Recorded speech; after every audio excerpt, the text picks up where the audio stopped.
Good morning, everyone. My name is MightyStream, brought to you by Hope Through Navigation, and this is our Hood Recovery Services. You can reach out to me at recoveryofhope21@gmail.com. I wanted to do our Just for Today in a meditation for July the 31st. I hope you're looking forward to it. And let's go ahead and get right into that. It's entitled Freedom from Active Addiction, July 31st. Narcotics Anonymous offers only one promise, and that is freedom from active addiction, the solution that eluded us for so long. Basic text, page 106. NA offers no promises other than freedom from active addiction. It is true that some of our members meet with financial success in recovery. They buy nice houses, drive new cars, wear fine clothes, and form beautiful families. These outward signs of prosperity are not the lot of all of our members, however. A great many of us never achieve financial success. This does not necessarily reflect on the quality of our recovery.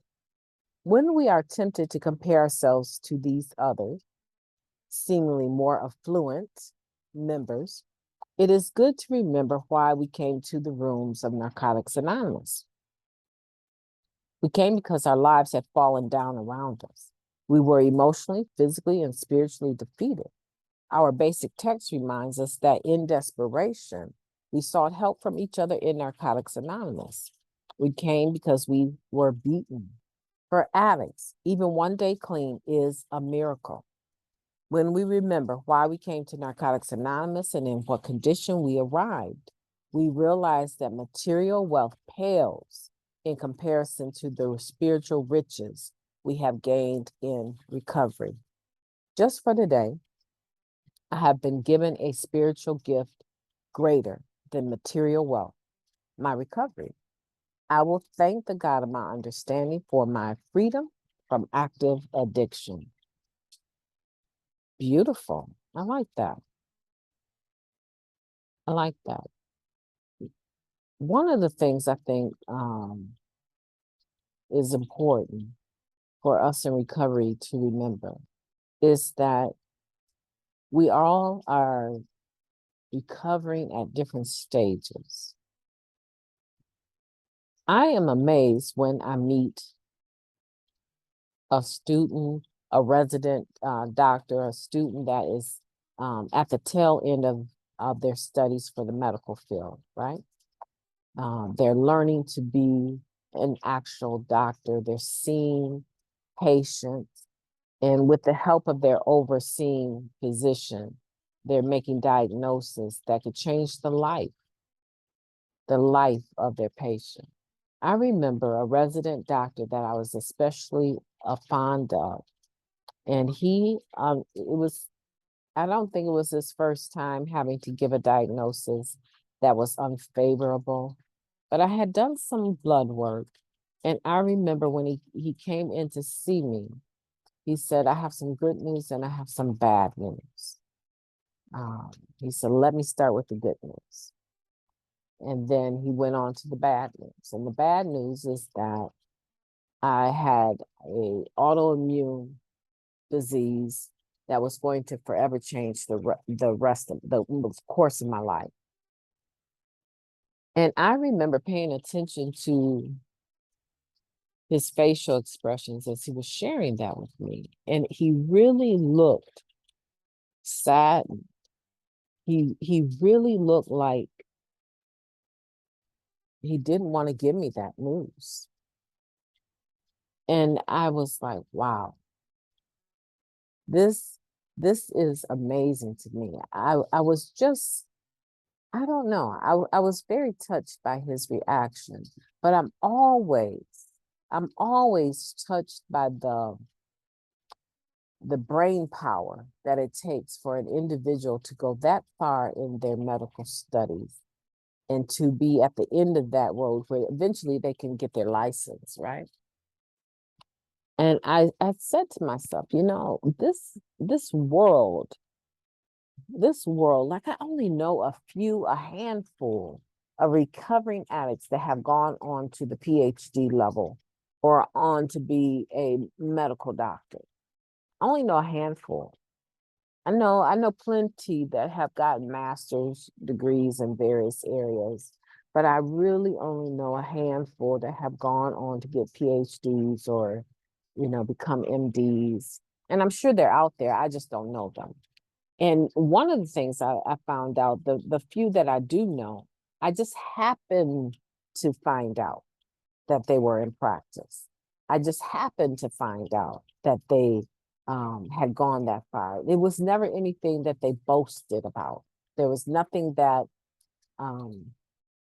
shoot, I like to think if I had a PhD, I would be screaming it from the rooftop, right? It was nothing that they boasted about. And I really do believe that because of the level of intensity of study it takes to get that far, that it kind of takes some of that, the excitement. You barely even think you can get through it, less known to actually do it.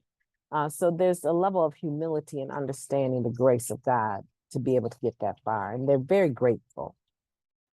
And my point is this, is that wherever you are starting from, that's where you're starting from. We can't change that. You need to have self-acceptance about where you're starting from. And wherever you are, you also need to have some self-acceptance about where you are.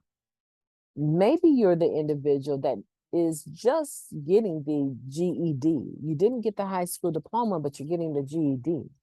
Maybe you're the individual that got the high school diploma and you're finding that you're managing a shop in the mall and you're not making the best money, but you're making more money than anybody else working in the store. And it affords you to do some of the things in life that you want to do. Drive a nice car or drive any car, right? Depending on what part of the country you're in, you may not even need a car. There's so many people in New York that they have cars, but they don't use them to get around through the week because it's easier to jump on the L and move around the city that way. So different circumstances for different people and different levels of accomplishment for different people. This is all a part of life. I know some people that they got a lot of game. They're very entrepreneurial. And they seem to be wealthy. They like to make loans to other people in recovery and try to be an asset to people that need a place to live and get an apartment or a house. And they just accumulate wealth. And they're very good at that. Very good business owners. And then there's some people that they don't want to worry about that. They don't want to worry about taxes. They don't want to go through all that. They just want to show up in life and do the things that they need to do and pay the bills that they need to pay to have a comfortable, peaceful life. They're not interested in anything else. But what I want to say to you, regardless to where you fall at on the spectrum, make no mistake that the fact that you are clean, the fact that you have found freedom from active addiction is a wealth beyond anything that anyone else can even tell you about. It to be able to be in your right mind and make decisions today without your disease of addiction making the decisions for you, anything is possible. Anything is possible. One of the gifts I have today, even though I have a ton of things on my plate today, one of the gifts that I have today is that I have the right and the responsibility to advocate these spiritual principles in my life on a day-to-day basis. And that means that if it's not practical, it's not spiritual. That means that I don't have to say yes to anything that my spirit is saying say no to. People are quick to try to impose their will on others. Right? Their agendas are not always positive. They're not always good. It's not always about goodwill. Sometimes it is just about the almighty dollar. But when it comes to MightyStream and what I do or do not do, right? I have the gift of being free from active addiction. I have the gift to be free from chasing the next one, whatever the next one is. I'm wealthy well beyond my imagination. Do I want a few more dollars in the bank? Absolutely. Absolutely. But do I need to have them? Not so much, because I have learned to be rich and I have learned to be poor. I've learned to live happy and I've learned to live sad. I've learned to live with and I've learned to live without. I've learned to listen to people when they make no sense to me. And I've learned to not listen to people when they make no sense to me. I've learned to listen to people when they make sense. And I've learned not to listen to them even if they make sense, but they don't make sense to me. I've lived on so much of the ends of the spectrum that now today I can bring everything into the middle and find that right balance, that sweet science of recovery. And what that is for me is that if it's not practical, it's not spiritual. I want that for you. I want for you to start living your life intentionally. When I wake up in the morning, nobody gets that time but God. When I wake up in the morning, that moment my focus is coming clear and I'm deciding what I'm going to wear, or if I haven't picked that out the day before, all of that morning time, by the time I come and sit with you, I've already done the work that I need to do in order to be able to pour out. Figure out your system, figure out what works for you, your routine, your regimen, figure that out. One thing I know for me that is not where it needs to be and it has to absolutely change, like right now, is my ability to incorporate physical activity in my life on a day-to-day basis.